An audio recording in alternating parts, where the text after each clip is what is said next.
नमस्कार, मैं हूँ अमिता पंकज, आप देख रहे हैं राजसत्ता एक्सप्रेस। राजसत्ता एक्सप्रेस में आज बात करने जा रहे हैं लोकसभा इलेक्शन 2024 के बारे में। जैसा कि आपको पता है जो लोकसभा इलेक्शन 2024 का रिजल्ट है वो 4 जून 2024 को डिक्लेयर होगा और रिजल्ट आने से पहले ही काफ़ी पार्टी हैं जिन्हें पैनिक होना अब इसे स्टार्ट हो गई है, क्योंकि एग्जिट पोल के जिस तरह से रिजल्ट दिखाए जा रहे हैं उसमें एनडीए को पूर्ण बहुमत की जो है सरकार बनती दिखाई जा रही है, जिसको लेके जो इंडियन अलायंस है और बाकी पार्टी हैं उनमें आक्रोश साफ नजर आता है। और इन सारी चीजों के लिए वो चिंतित भी हैं और ये जाहिर सी बात है, नेचुरल भी है कि अगर पार्टियां पूरे 5 साल जो होते हैं चुनाव का इंतजार करती है, लोकसभा इलेक्शन का, और प्रचार प्रसार करती हैं और जिस तरह से फील्ड में जाके वो मेहनत करती हैं, पब्लिक मीटिंग्स करती हैं, इंटरव्यू करती हैं, बाकी की रणनीति जो है वो तैयार करती हैं, और ऐसे में जब इलेक्शन का रिजल्ट जो है उनके मुताबिक, उनका जो है मन मर्जी का नहीं आता है, तो ऐसे में एलिगेशन लगाने और उसकी चिंता व्यक्त करना लाजमी है। और कोई भी पार्टी हो उसका इन सारी चीजों पर जो है वो कोशिश रहती है कि उसकी पार्टी के साथ में किसी भी तरह का अन्याय ना हो, जो वोटर है उसके वोट का सही रिजल्ट आए, किसी भी तरह की कोई धांधली ना हो, किसी भी तरह का कोई भी उसमें अनियमितताएं ना बरती जाए। और इन सारी चीजों को लेके जो है एक तरह से देखा जाए इंडियन अलायंस जो है वो चिंतित है और उसने इसीलिए जो है इलेक्शन कमीशन जो है उसके साथ में मुलाकात के लिए वक्त मांगा था और थोड़ा वक्त दिया इलेक्शन कमीशन में ने, क्योंकि व्यस्त था और इन सारी चीजों को देखते हुए जो समय मिला उसमें जो है उसको मेटलाइज करने की जो है पार्टीज ने कोशिश की, ताकि जो इलेक्शन कमीशन है उसके सामने अपनी बात को पूरी तरह से कह सके और सारी चीजों से उन्हें अवगत करा सके। और इसमें जो सबसे पहली चीज है वो ये है कि जो पार्टीज हैं उनकी बहुत सारी चीजों को लेके चिंता है। जैसे इलेक्शन रूल जो है 1991 का सेक्शन 74A, पोस्टल बैलेट की काउंटिंग जो है ईवीएम से पहले जो है उसकी काउंटिंग की जानी चाहिए और उसके बाद जो है ईवीएम की जो है वो ईवीएम मशीन के जो वोट है उसकी काउंटिंग की जानी चाहिए। इसके लिए उन्होंने जो है इलेक्शन कमीशन से जो है वो रिक्वेस्ट की है। और इन सारी चीजों के पीछे में जो कारण है वो ये है कि 1900 इसके पीछे जो कारण है वो ये है कि 2019 के रूल को जो है बदला गया है, उसे निरस्त कर दिया गया है और गाइडलाइन द्वारा इसे ईसीआई ने जो है, यानी कि इलेक्शन कमीशन ऑफ इंडिया ने इसे बदल दिया है। और स्टैट्यूटरी जो रूल है उसकी गाइडलाइन द्वारा उसे बदला नहीं जा सकता, ऐसा कि जो इंडियन अलायंस के जो लीगल हैंडल देखते हैं, लीगल मैटर देखते हैं, उनके जो कहते हैं एमएलए हैं, उन्होंने ये सारी चीजें जो है इलेक्शन कमीशन के सामने जो है डिस्कस की हैं और इन सारी चीजों पे जो है अपनी बात उनके सामने रखी है। और इसके साथ ही साथ जो है फॉर्म सी को जो है वो भी चेक किया जाए और बताया जाए कि टोटल वोट परसेंटेज कितना है काउंटिंग से पहले, ताकि जब काउंटिंग हो तो वो परसेंटेज जो है वो उससे मैच की जाए, क्योंकि जितना उसमें वोट परसेंटेज बताया जाएगा उतने ही वोट उसमें निकलने चाहिए काउंटिंग के दौरान। और उसकी जो टाइम है वो भी उतना जो है उतने ही कहते जो टाइम है वो भी चेक किया जाना चाहिए, क्योंकि जब आप ईवीएम मशीन ओपन करते हैं तो उसका टाइम आता है। अगर टाइम में किसी भी तरह का कोई अंतर है तो जो मौजूदा एजेंट हैं वो इस सब चीजों की जो है शिकायत कर सकते हैं। ये सारी चीजें जो है पार्टी के द्वारा कही जा रही हैं और इन सारी चीजों के साथ में जो एक बड़ा एलिगेशन लगाया गया है जो वो ये कि 150 डीएम और मजिस्ट्रेट को जो है अमित शाह ने धमकाया है, उनको फोन किया है। ये जो है वो कांग्रेस के जो नेता हैं जयराम रमेश, उन्होंने इस तरह का एलिगेशन लगाया और इन सारी चीजों के ऊपर जो है चुनाव आयोग ने कांग्रेस के जो नेता हैं जयराम रमेश, उनसे सोशल मीडिया के जो उनने हैंडल पर एक पोस्ट के माध्यम से दिए गए जो सार्वजनिक बयान के लिए तथाकथित जानकारी और विवरण मांगा है। और सोशल मीडिया पोस्ट में जयराम रमेश ने आरोप लगाया था कि लोकसभा चुनाव के लिए काउंटिंग से पहले कुछ दिन पहले केंद्रीय गृह मंत्री अमित शाह ने 150 डीएम और मजिस्ट्रेट को फोन किया और चुनाव आयोग ने आगे की जो आवश्यक कार्रवाई के लिए आज शाम तक उनका जो है जवाब मांगा है कि अगर उनको इसी तरह की कोई भी शंका है या उनके इसी तरह के कोई भी एलिगेशन है तो उन सारी चीजों से संबंधित वो सबूत जो है इलेक्शन कमीशन को दे, ताकि वो इन सारी चीजों पर छानबीन करके उसको क्लियर कर सकें। और इन सारी चीजों के लिए उन्हें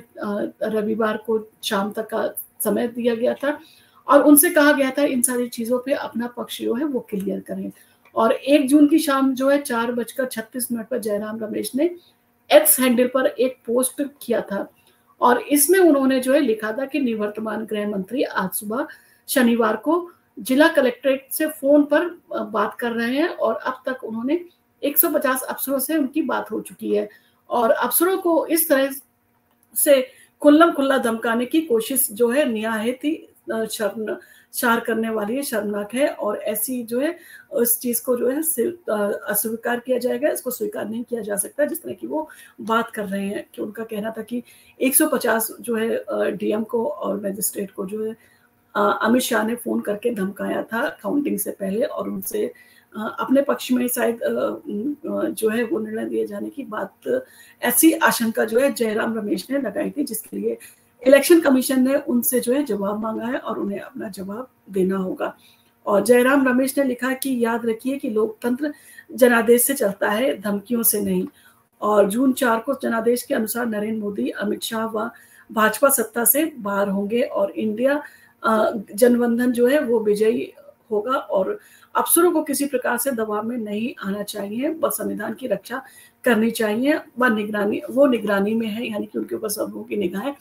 वो अगर किसी भी तरह का अवांछित व्यवहार करते हैं तो उनके ऊपर जो है एक्शन लिया जाएगा। ऐसी चीजें जो है जयराम रमेश ने कही है। और एक दिन पहले जब कांग्रेस के सीनियर नेता जयराम रमेश ने आरोप लगा रहे थे, तब लोकसभा चुनाव के जो है 7वें और अंतिम चरण के लिए देश की जो है 57 लोक जो सभा सीटों पर जो है वोटिंग जारी थी और कहा जा रहा है कि इंडियन अलायंस का एक प्रतिनिधि मंडल ने चुनाव आयोग से जो है शिकायत की थी और उनसे मिलने के लिए टाइम लिया था और उनसे मिलकर ये सारी चीजों से उन्हें अवगत कराया था। और मुलाकात के दौरान जो है विपक्षी दलों की जो गठबंधन की ओर से कुछ मांग रखी गई थी और दावा किया जा रहा था कि विपक्षी दलों की ओर से जो है मांग की जाएगी और सुप्रीम कोर्ट के मार्गदर्शन में जो है वीवीपैट में पर्ची का मिलान जो है किया जाए। इन सारी चीजों के बारे में भी डिस्कस किया जाएगा और इसके अलावा पोस्टल बैलेट जो है उनकी काउंटिंग जो है पहले की जाए, ईवीएम जो है मशीन की काउंटिंग से पहले, और हर राउंड की गिनती के बाद में उम्मीदवारों को डेटा जो है वो दिया जाए और जब प्रत्याशी डेटा से संतुष्ट हो जाए तभी अगले राउंड की जो है काउंटिंग स्टार्ट की जाए, यानी कि वो जो वोट प्रतिशत जितना बढ़ा है उससे वो मैच कर ले, सारी चीजें डिक्लेयर हो जाए, वो उनको संतुष्टि हो जाए, उसके बाद ही वो दूसरे राउंड की जो है काउंटिंग स्टार्ट करें।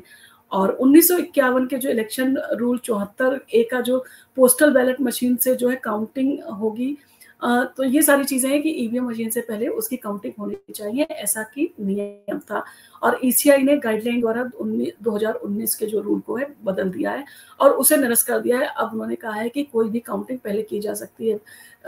जो ईवीएम मशीन है उसकी भी काउंटिंग पहले की जा सकती है, जो पोस्टल बैलेट है उनसे पहले। जबकि इसमें यह कहा गया था रूल में कि जो 9 राउंड तक की जो काउंटिंग होगी उसमें जो पोस्टल बैलेट है उनकी काउंटिंग पूरी हो जानी चाहिए और उसके बाद में ही ईवीएम मशीन की जो है काउंटिंग की जानी चाहिए। और ऐसा इसलिए कहा गया था ताकि जो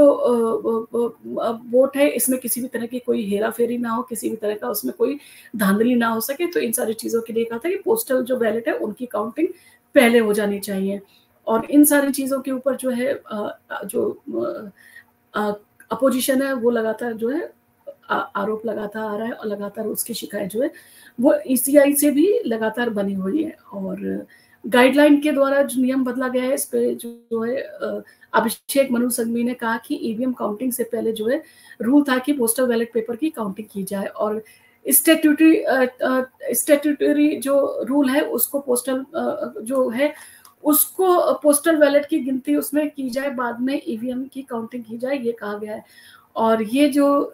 स्टैट्यूटरी जो रूल है इसको नहीं बदला जा सकता है, सिर्फ गाइडलाइन जारी करके इस रूल में किसी भी तरह का परिवर्तन नहीं किया जा सकता है। 54A में लिखा है स्पष्ट रूप से ईसीआई में गाइडलाइन द्वारा स्टैट्यूटरी जो रूल है उसको नहीं बदला जाएगा और ये नहीं होना चाहिए, ये मतगणना को जो है प्रभावित कर सकता है और ये पुराना रूल है उसे ही फॉलो जो है किया जाना चाहिए। और 2023 में ईसीआई ने जो है इस रूल में परिवर्तन कर दिया था और उसने कहा था कि कोई भी जो है वो काउंटिंग पहले की जा सकती है, चाहे ईवीएम मशीन हो, चाहे वो ballot paper, postal ballot paper की काउंटिंग हो। तो इन सारी चीज़ों को लेके जो इंडियन अलायंस है उसकी आशंका थी, और उसका जो था इस पे जो था उनका जो ओपिनियन था वो उन्होंने ईसीआई को इससे अवगत करवाया। और इसके साथ-साथ ये भी कहा गया कि फॉर्म 70 सी में जो है वोट परसेंटेज को जो है वो चेक किया जाए, और टोटल जो है वोट कितने कास्ट हुए हैं, वो कितने निकलते हैं काउंटिंग में, ये सारी चीज़ें जो है मैच की जाए। और जो एजेंट हैं उनके पास में जो फॉर्म 17 सी की जो कॉपी है वो सारी चीज़ों पर ध्यान रखें, इन सारी चीज़ों के। और जैसे ही मशीन खुलती है उस पर टाइम आ जाता है, और अगर टाइम में कुछ बदलाव हो, कुछ गड़बड़ हुई हो, तो उस पर ध्यान रखा जाए, क्योंकि इसमें आशंका रहती है कि मशीन के जो वो है उसमें किसी भी तरह की धांधली की जा सकती है। और जैसा कि आपको पता है कि जो इलेक्शन कमीशन है उसने लोगों को ये सुविधा दी थी कि जो 85 साल से ऊपर के जो सीनियर सिटीजन हैं उनको परमिशन दी गई है कि वो पोस्टल बैलेट से घर पर ही वोट डाल सकते हैं। उसके लिए उनको इन्फॉर्म करना होगा कि वो वोट डालने में जो है सक्षम नहीं है, उनको सुविधा दी जाए ताकि वो घर से वोट दे सकें। और जब आप उनको ये सारी चीज़ें नोट करवा देते हैं तो इलेक्शन के दिन वो आके आपका वोट ले सकते हैं। और इसी तरह से जो फिजिकली चैलेंज्ड हैं उनको भी जो है घर से वोट देने की जो है सुविधा जो है इलेक्शन कमीशन ने दी थी। और ये कहा जाता है कि एक जो कॉन्स्टिट्यूंसी है उसमें 1000 तक जो है ऐसे जो पोस्टल बैलेट है उनका इस्तेमाल किया जाता था, और अब ये बढ़ा के जो है 5000 तक कर दिया गया है। तो यानी कि हर कॉन्स्टिट्यूंसी में एक 5000 तक का जो है वो पोस्टल बैलेट पेपर से वोट पड़ता है। तो ये काफ़ी संख्या बड़ी है, और इन सारी चीज़ों पर जो है इसीलिए जो विपक्ष है उसकी चिंता है कि जो ईवीएम मशीन की काउंटिंग की जाए उससे पहले जो है पोस्टल बैलेट की काउंटिंग की जाए, ताकि उसमें किसी भी तरह की धांधली, किसी भी तरह का वोट में उसको